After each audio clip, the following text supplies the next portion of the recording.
What's good, y'all? Look, my bad. My bad. I know it's been a fat minute. My upload schedule is weak, right? It's weak. But here's what I'm gonna try and do. Okay? I'm gonna try and post 2 videos a week. 2 videos a week. That's what I'm gonna do. Alright? That's my next thing. That means it's gonna be a lot of work. But we trying to build up the YouTube. That's what we trying to do. Today, I got a story time for you guys. Since it's freezing cold and, I'm stuck in my crib, I figured why not give you guys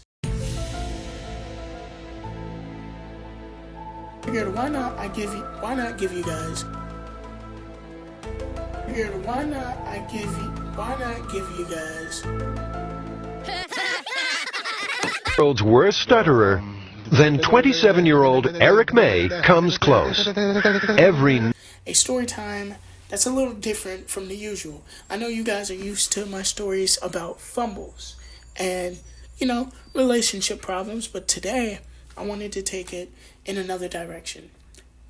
I'll be telling you guys about one of the scariest situations that has happened to me. One of the creepiest situations. Not scary, creepy.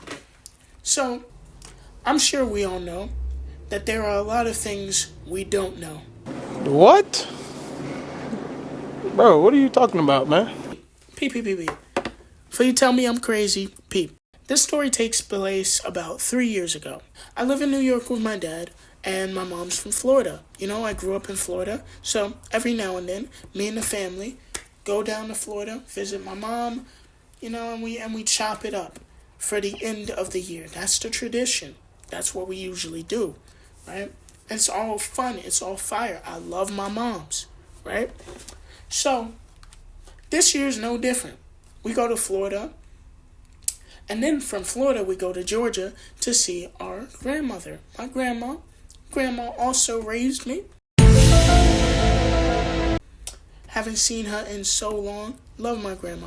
She makes delicious peach cobbler. And that's not, mind you, that's not the only thing she can make. The pound cake when my grandma get in the kitchen, oh! You gotta be kidding me. It's a different story, I promise you, right?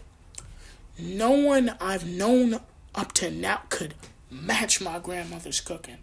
I'm from a whole family of cooks. So we in Florida, and I decided to chill outside, I'm chilling outside with a few dogs. My grandpa loves to keep the dogs outside, right? And I think that I need some time and space to, breathe, think about things, think about my life outside, and that's exactly what I'm doing, right? Beautiful sunset, by the way. Beautiful sunset. I'm here to tell you right now, we don't care. Let me tell you something. We don't care. We do not care. And Florida only has one season, and that's summer. They don't have no winter in Florida. Anyone tells you they have winter in Florida, swear to God they lying to you. They is lying to you. Because Florida is only green and sun for the whole year. Back to the story. Taking this... What am I talking about? I'm taking in this beautiful sunset, right? I'm with the dogs, we chilling or whatever. And I decide, you know what? It's about time to go into the crib, I'm done looking at the sunset. Shit was sexy. I'm done, right? Also, mind you, you know how I said my granddad loves to keep the dogs outside. The dogs are very comfortable being outside. In fact, they will just roam around, right? Roam around outside, etc., and typically let you just go inside. Also, mind you, the front door and my mom's crib are completely opposite of the backyard, which is where the dogs were, okay? And my mom's room is right next to the front door, which is completely opposite of the backyard. You following? You feel me, right? So, I decide it's time to go inside. I open the door, right? Well, I try to open the door, But the dogs, like, they going crazy right now. You know what I mean? They're on the edge. They're all like, yo, nigga, let me in. Too, and I'm like, my bad, I can't do that shit. You know I can't do that shit. Right?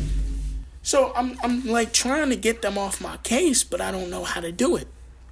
And then also my mom's, she has a very distinct voice, right?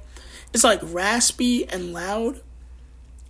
And like you can't really mistake it for anybody else's voice, right? So in the middle of me trying to go inside the crib, I hear my mom call me. She's like, Damian! And you can't miss that. You cannot miss that. Now I'm even more frustrated trying to get in the crib because the dogs is not letting me, right? And then I go to call my mom and I'm like, hey, Mom, sorry, I can't come in right now. The dogs is giving me a hard time. And in my head, like, I felt like something was off. So when my mom texted me, she was like, what? I texted her, I was like, you called me verbally, right? And I said that specifically because I had a weird feeling. She said, no. What? No? You didn't call me? All right. So what I do, right? Yo, that scared the dog shit out of me. I swear to God, that scared the dog shit out of me, right? Because if my mom didn't call me, then who called my little stupid black ass? Who was trying to lead me out into the open, right? What was trying to lead me out into the open? So mind you, I'm terrified out my goddamn mind, and them dogs is not opening the door. With the hindsight, well, not letting me in the door. With hindsight, I realized that, whoa, then they might have peeped some weird shit too. So what I do, you know, being the black nigga I am, run across the backyard faster than the dogs. Then I open the door, I rush in. I do. I couldn't let the dogs in, right? My bad. At that time, I'm not really thinking the dogs is in danger. I'm just thinking I'm in danger, right? So I walk to the front. I walk to my mom's room. I'm like, yo, Mom, I heard you calling me. And she's like, what? That's kind of weird. Because I didn't call you, but I thought I heard someone calling you. Freak. Oh, yo. Scared the dogs. Like, I was even more terrified. Because in my head, something was trying to lead me to the front. What was trying to lead me to the front? What the fuck has been around here? You know what I mean? He's around here trying to murk my shit right now, right? So, after that, that's kind of the end of the story. But, like, if you guys like my horror story times, I got more stories where that came from, right? A little short video, a little short story time or whatever. But I'm about to give you guys a little project I've been working on. Boom. Kendrick Lamar's Not Like Us blasted from the speakers as I skated past different skaters. Some were skating backwards, others were zooming through the rink. Some clung desperately to the wall, and then there was her. Gliding across the floor, a girl with glasses and short hair stuck out to me. She had wired headphones in, and as she moved past me, I was mesmerized. She was in her own little world, yet she was skating with a calm awareness of her surroundings. My heart sank at the thought of approaching her, and I continued skating mindlessly.